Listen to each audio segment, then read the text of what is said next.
Let's return now to that Commons debate on the EU referendum bill. The debate ended a short time ago and MPs have rejected an SNP amendment opposing the bill by 338 votes to 59. We're joined now from Westminster by Alex Salmond for the SNP. Alex Salmond, can you really contemplate campaigning to stay in Europe alongside your arch-enemy, David Cameron?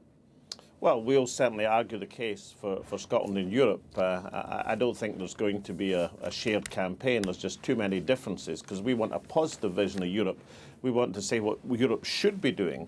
David Cameron seems intent on listing things or he may be about to list things that he thinks Europe shouldn't be doing. Well, hang on a sec, you've changed your tune a little bit because only last month you were saying that you'd campaign alongside anyone except fascists and non-democrats. No, the question was, if I may say so, share a platform, and that's quite different from having a joint campaign.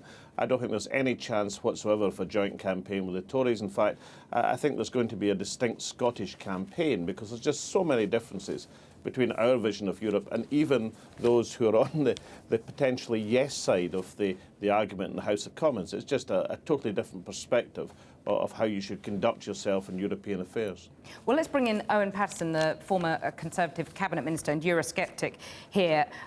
Owen Paterson, if the Prime Minister doesn't get all the reforms that you would like, who can you see leading an out campaign? I mean, would that be Boris Johnson, or are you going to have to leave Nigel Farage to make the running?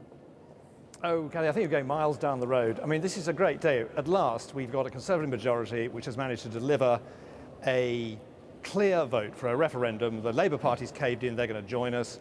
And that is a real result for the country. So for the first time since 1975, there will be a proper vote giving every citizen a chance to vote on who actually runs the country and makes the rules and regulations. Well, so but let's just give the Prime Minister time. He only just set off on his journeys doing the negotiations only last week. And we've only just got this bill through this evening. So I think let's just give him time to see what he gets. But I mean, I'm very clear that I would like to see us get to a market relationship, which the British people thought they voted for back in 1975. They didn't realise they were voting for a political and judicial arrangement where you cannot remove rulers by voting and where laws are not made in this building around me this evening. And if you don't get that, you're clear that you would vote out. And having left the Cabinet fairly recently, how many other Cabinet Ministers do you think are in the same ballpark as you? Well, I think the Prime Minister's been pretty robust. He said, you know, he reserves his position on the end result. So let's just give him time. He's been very canny not to reveal his hand. I'm very clear the destination I want to get to, which is an incredibly optimistic one, because what I want to do, I want to see the UK really re-galvanise trade in Europe. As he mentioned in the Bloomberg speech, all stuff to be done on the services. But what no one's talking about is that increasingly regulation is made at global level. So we want to get a full seat on the World Trade Organization and reboot world free trade. All these terrible scenes we're seeing in the Mediterranean are partly caused by the complete failure to continue the progress of growing free trade. And we work with the Anglosphere, we work with the Commonwealth, we work with our friends in Asia. So I see a really optimistic vision of where we can get to. But let's just give us... Well, hang on, let me just go back to... You talk about optimism there. Alex Salmond, you're not going to share a platform, but you're on the same side as the people, the Conservatives, the big business groups, that you dubbed Project Fear in the independence referendum. Yes, which is why I articulated today that we should have a positive vision of Europe. I mean, Owen says about the people dying in the Mediterranean. They're dying because some people in this government, and indeed other governments in Europe, weren't prepared to have collective action to deal with the problem at European level. A positive vision of Europe would see that's the sort of issue where Europe should collectively take action. But can I say, when Owen says that the bill's through, the bill's just had its second reading. There's many a slip between cup and lip, and what's been identified today is at least two issues where the government on this bill faces either retreat or defeat. They're not going to have a majority to have it in the same day as the Scottish and Welsh elections. There's support across the chamber for stopping that.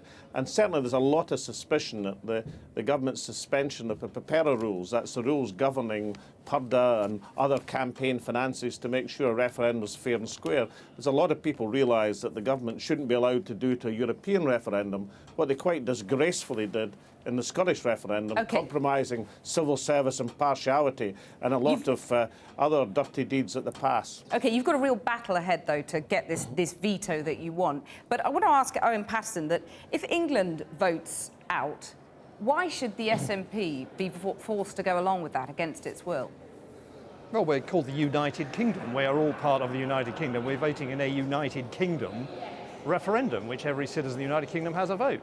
And we obey the rules of the club. But I would pick up on Alex's comments. I mean, he's quite right. There is real concern about Purdah, and I, in fairness myself, spoke mainly about this, having welcomed the bill. I didn't want to appear churlish, but I'm seriously concerned that after about 20 years debate between the main parties here, we've come up with rules which we in opposition said weren't really tough enough, which was to have a ban on government activity 28 days out from a poll, and to unilaterally tear up those rules.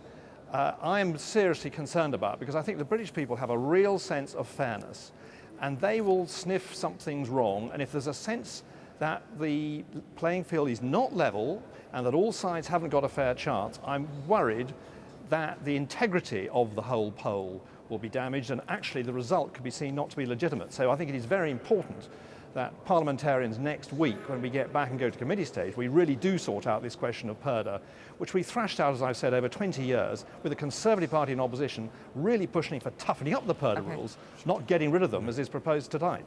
Owen Paterson, Alex Salmond, thank you very much for joining us.